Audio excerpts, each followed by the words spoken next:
really believe that some kind of higher power has implemented all of these steps along the way, put me with the right people, and now I'm sitting here talking to the camera. But I'm really trying to talk to you, whoever is watching this. You know, my time at Southern, what it showed me the most is when you prove to yourself that you can do things that you didn't think you can do.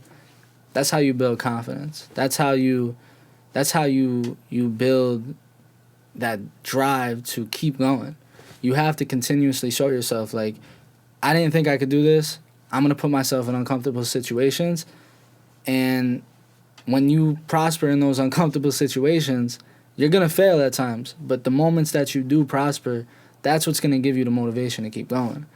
And that's what the Freestyle Fridays were. That's what, you know, when I finally started topping hashtags from the Freestyle Fridays or some of the photos that I was taking, it's those little wins and showing myself, damn, you know, I could do more than I thought.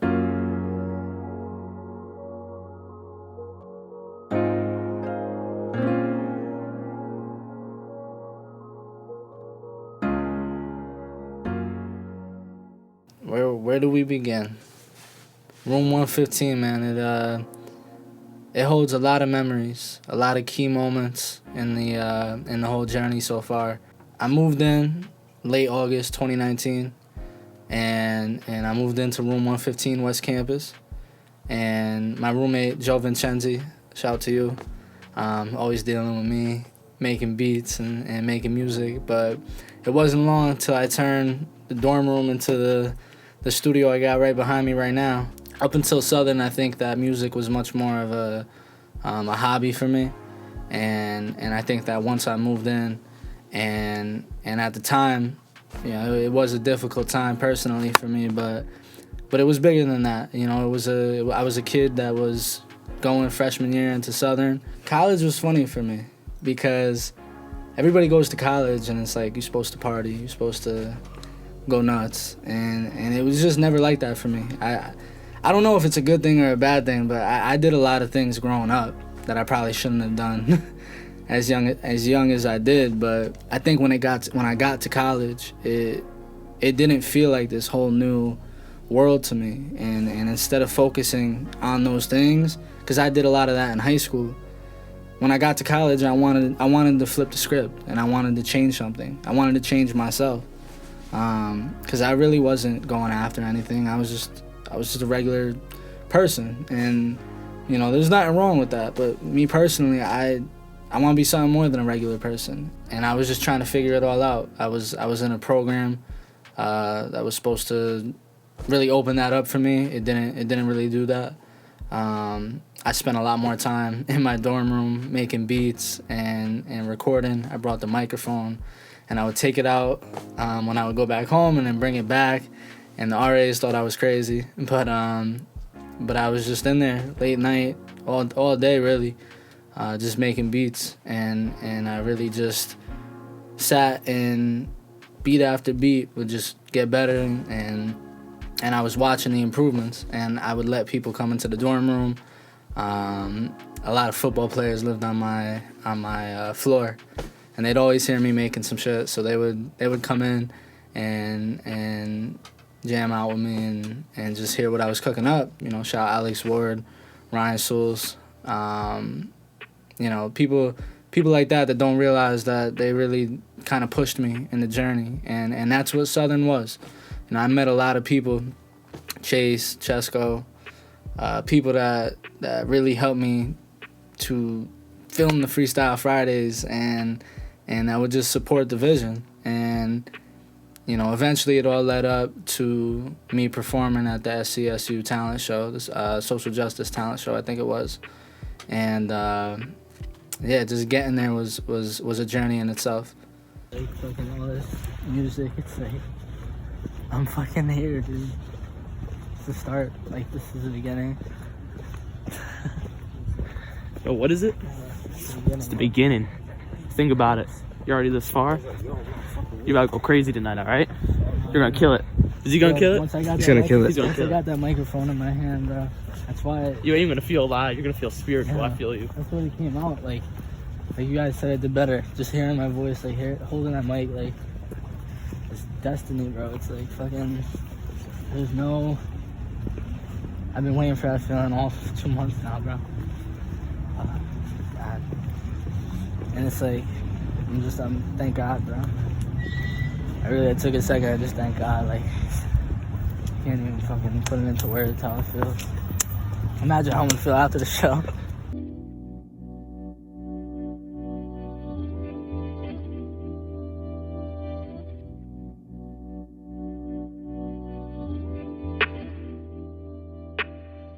Freestyle Fridays were this idea that came from the day I posted this freestyle that I had done in the car, in the parking garage, and shout to Chesko because he filmed that one. I posted that up, and it got a lot of love on all my social media, and so every Friday from there on out, I would make a beat and go in the car on Fridays and do the rap and post it up, and eventually I did months worth of Freestyle Fridays, and in that process, you know, it was bigger than just me posting videos online. I think that what the Freestyle Fridays did was it gave me a goal at the end of each week. It really played a big role in me just continuing to make music after the fact. It allowed me to try different things, producing, sampling, and just have that freedom and really kind of find a style, find what I was trying to say, and just introduce myself to people through the Freestyle Fridays. So a couple of the Freestyle Fridays that really stand out to me, there was one that I had done, and I had made the beat. I was at this show that my friend was in, and in the interlude, it was a play. So in the interlude, they were playing this melody on the piano. And so I took my phone out and I put on voice memos and I recorded it. And then when I got home, I kind of remade the chords and I made the beat. And it ended up becoming a Freestyle Friday. And that one really stood out to me. There was another one actually that I was in class, and I think it was Music 115. And so the kids had to do a performance every week. A different kid had to do it. And so one kid came in and he played the piano and he played this thing from the Nutcracker. And there was this little portion of that was a little piano riff, but I was like, I need to sample that. And so I got home, I found the audio, and I took the little clip and I threw it in reverse. And so this kind of, the Freestyle Fridays led into the beat breakdowns. And so on Fridays, I would do the Freestyle Fridays, and then every Tuesday, I would do a beat breakdown about how I did the beat from the Freestyle Friday the week before. Living life in the pages, and I write when it changes. Yeah, I keep a few close, but who knows when they might turn to strangers. Anything can happen. A lot of people stay capping. Don't chase when they do wrong, just move on, flip pain to passion. I make it happen, y'all tell my pots. Family of rapping, that's all I got. My trust been broken. I ain't the same Mike, but that's life, y'all. I changed a lot. The way I stopped, she come rock with a 10. Everybody now trying to box me in. Came to win, so I break the lock. Man, I'm trying to be the one that they pay to watch. Few mistakes, learn many lessons. Moving my faith, learn many blessings. Rest in peace to my grand, she told me I'ma be the one, now I'm trying to be the only. Running with my homies, back what I think about. I was never into chasing clout, more chasing dreams, and I hope my hands ain't the only one to make it out. And if I am, let me pave the route for the young kids, go and dream big. If you make it from the city we live, I'm just trying to be somebody who did. But he lived with demons, people leaving, switching up like they are the seasons. Even worse, it's without a reason, just know yourself and then go believe it. It wasn't the best time of my life, I'll be honest. I was going through a lot of stuff. My great-grandmother had passed away, and I was living on my own for the first time. I had some issues with some people that spent a long time in my life that, you know, just ended pretty bad. And so it was a difficult time for me. But I'm forever thankful for it, because being in the dorm, being by myself, and hooking up the studio like I had in the basement, but in the dorm, it felt like with the first time it was just me and the microphone again. It was such a fresh wave of inspiration. And I sometimes, you know, in my funks, when I get writer's block, or when I'm slowing down in the studio at times, I look back to moments like that. And there's still motivation that can be pulled from there, but But yeah, man, I mean, being at Southern, if I wasn't here during that time, I don't know if I would have definitely stepped on this path. I'm sitting here again right now, and it's kind of eye-opening to me because I remember not having any of this in the vision. It was just me, my dorm room, making music, and the only thing in the distance was the SCSU talent show.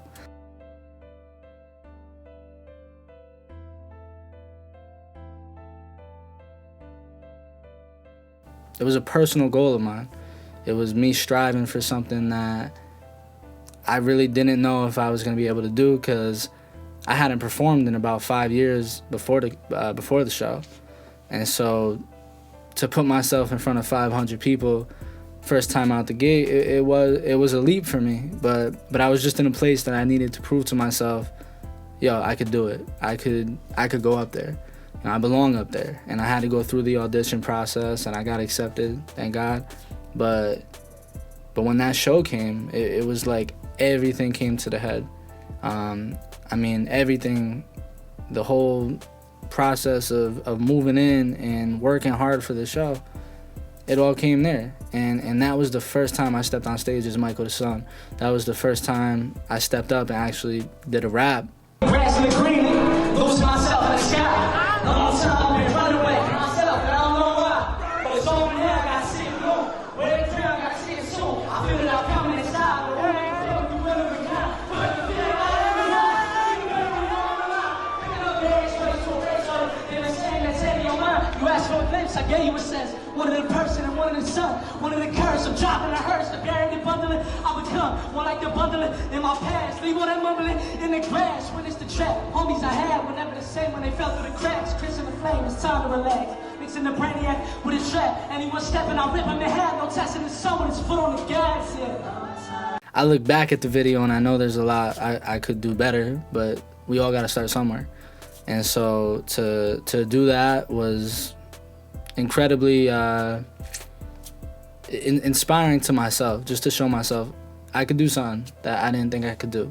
Losing myself in the sky. Long time I've been running away from myself. That was the first time I met Austin, and Austin and I have been working together for about 1.5 years now, and it's funny because we don't even need to find the person that filmed it because he's the one that filmed me walking down the runway and rapping, and we didn't even know each other at that point. And now we're sitting here, we've made a shit ton of content, but we're sitting here in the dorm, we got the lights set up, we got a whole setup that, like I said in the beginning, none of it was necessarily in the vision. I made music during the time at Southern that I really don't know if people are ever gonna hear. I'm sure that down the road, I'm thinking about maybe putting a project out with all of them on it.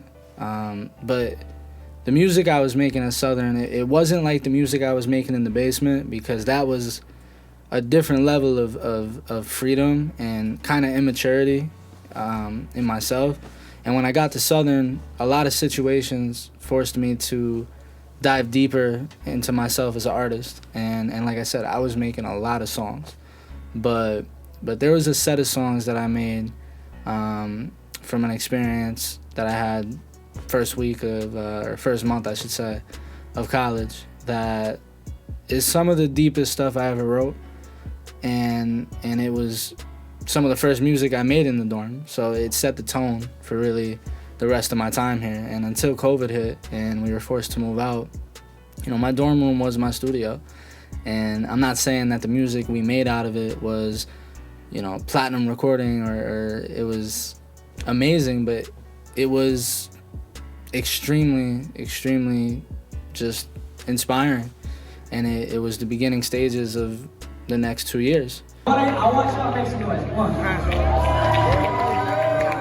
Once again, I forgot to introduce myself. I go by the name Micael The Son. And I just want to say, it's been a long time coming. Love you. Oh, well, I messed up. It's alright. I didn't place, but I wasn't even worried about it. I always want to win, so I wanted first, but I wasn't mad that I didn't get it, because it lit a fire in me to say, you know, I just want to feel this again. I want to feel the microphone again. I want to get back on stage. I want to become Micael The Son. And so the show was so much bigger than just that little performance. It was a lot of moments coming. It felt like a mountaintop for a split second. And then I finally realized, like, nah, this is just the next step. You can really make something out of this. What Southern did for me is it opened the world to more people. And I have met more producers, more people that were interested in music. Chase, Trey Millie, people that really kind of pushed me in my own spot. I always wanted to show them new music. I always wanted to link up with them and make music. And being and living on campus, it allowed me to do that. So shout out to those people. I'm always thankful for the moments that we made music at Southern. I know we still cook up sometimes, especially me and Trey Millie, but the times at Southern and some of the beats that we have made and the times there were real instrumental in me making beats and becoming a better artist and a better person, to be honest. So I'm forever thankful for that.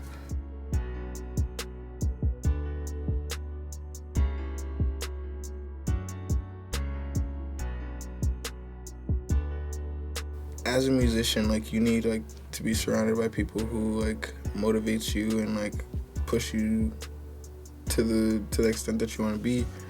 And in a way, like, you were that person for me, because, like,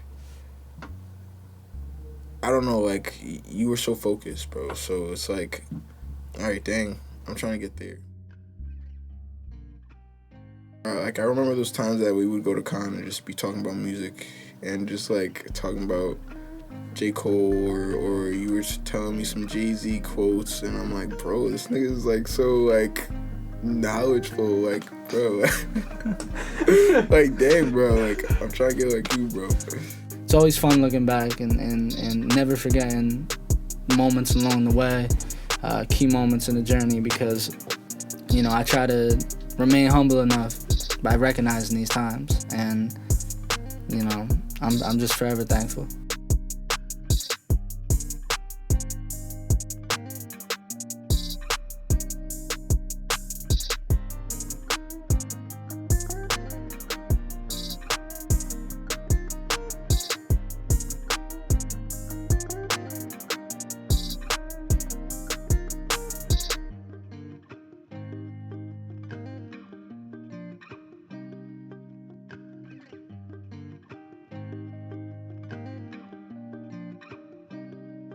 It's just crazy that life has a funny way of just putting you in position to do things that you didn't think you could do. And I'm really thankful for Austin, you know, because we came from that little short clip, hey bro, could you film me coming down the aisle, and now we're filming some quality stuff.